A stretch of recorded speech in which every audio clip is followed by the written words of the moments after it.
My kid's school wants to suspend him for defending himself after his bully tried to unalive him.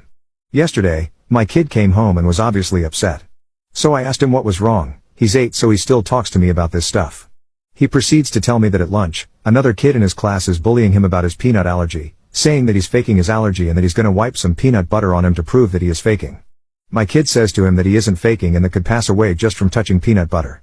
Other kid said he didn't care and that he wanted him to anyway. At this point my kid said that he told the teacher and the lunchroom monitor, who both know about his allergy, and they were able to intervene yesterday. I had a long talk with my kid about doing the right thing and telling the teacher and not letting this other kid make him lash out. Then we talked about the hard part. Now, I'm sure I'm gonna generate some hate with some people here with what I told him next, and that's fine. We are allowed to have differing opinions. But I'm not apologizing to anyone for teaching my kid to stand up and defend himself. After we talked about doing the right thing, and doing everything you can do to avoid a bad situation, I told him that sometimes you have to do the wrong thing to protect yourself, and that should always be the absolute last resort.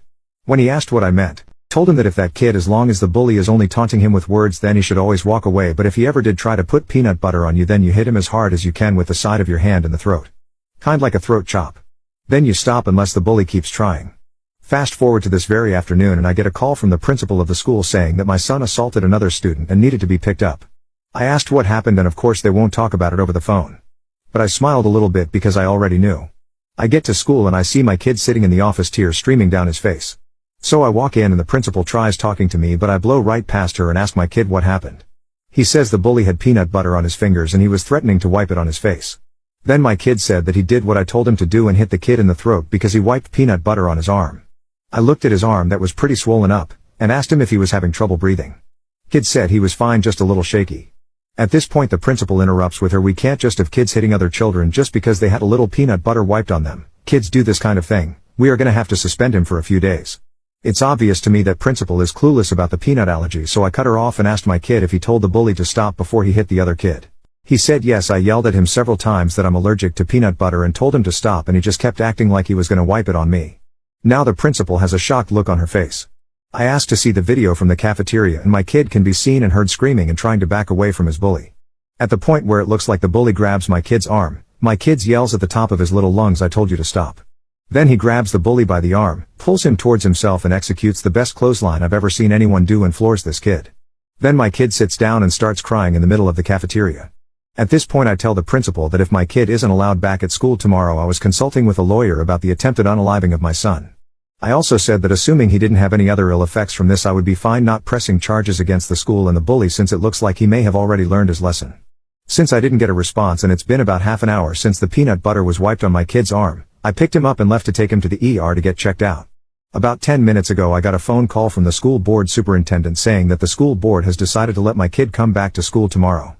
Kid has a clean bill of health from the hospital. Swelling is starting to go down after some epinephrine. I have been invited to a meeting with the school board Thursday afternoon. We'll update afterwards. My kid's school wants to suspend him for defending himself after his bully tried to unalive him. Just left the meeting, which wasn't with the school board as I was led to believe on the phone. It was with the principal and a legal representative from the school board. Had lawyer with me and prior to this meeting, and we discussed what I wanted out of this meeting. My main concerns were making sure that there was a procedure in place to keep allergens away from my child and ensuring that this child has no ability to assault my child again. I also wanted to know how it was that the principal wasn't informed or aware of my child's allergy prior to trying to tell me that he was going to be suspended. Lawyers talked legal stuff for a little bit while I listened and principal listened. Eventually my turn to talk came and I simply explained points 1 and 2 above. I also asked why principal didn't take time to assess the whole situation. The explanation I got was that she was told by the monitor that it was almond butter, not peanut butter, by the monitor, so she really didn't look further into it. Which I can understand her point, but it doesn't make things any better from my perspective. The bully child has been moved to a different school. Unfortunately, I don't have any legal recourse to find out which school he has been moved to and frankly don't care. Cafeteria monitor has been fired. I didn't hear this at the meeting, but my son's teacher called last night after school and told me.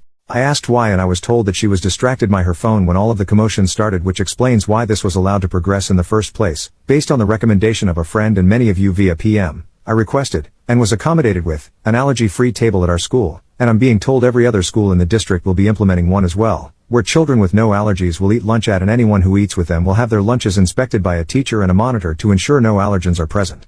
Now the weird stuff. The kid probably did wipe almond butter on my son. Kid's parent found out through a mutual friend where we lived and showed up at my house last night. The bully kid was very apologetic to me and asked if he could apologize to my son, which I said yes, of course too. I invited parents and son into the living room and this child started crying and said he didn't mean to hurt my son. My son started crying as well and said he didn't want to hit him and he apologized as well. Then the parents asked bully child to explain what happened.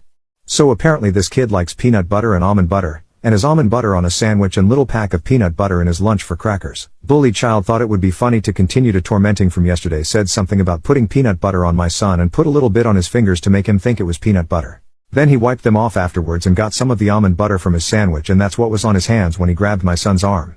I can only guess that there was a little peanut residue left on the bully's hands when he grabbed my son, which explains the subdued swelling reaction.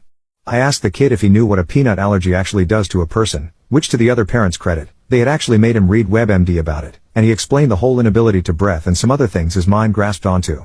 So I took the opportunity to show this young man the EpiPen needle. We have one that we've had to use previously just for show and tell purposes, that you have to stick a person with in an anaphylactic shock scenario. Then I gave him the trainer unit and showed him where it goes and how to press the button. Yes, I told him it was the trainer unit, but I really thought hard about not telling him. I ultimately decided against it because that wouldn't make me any better than the bully kid in front of me. When the button actuated, I think he jumped about 15 feet in the air and he was obviously scared. Parents apologized again, as did the bully kid. I told all of them that I was satisfied that a lesson was learned here and I wouldn't be pursuing any additional charges against the kid or his parents. As the parents and bully kid are leaving, my son runs right past us all and gives the bully a hug and tells him that he hopes he isn't in too much trouble.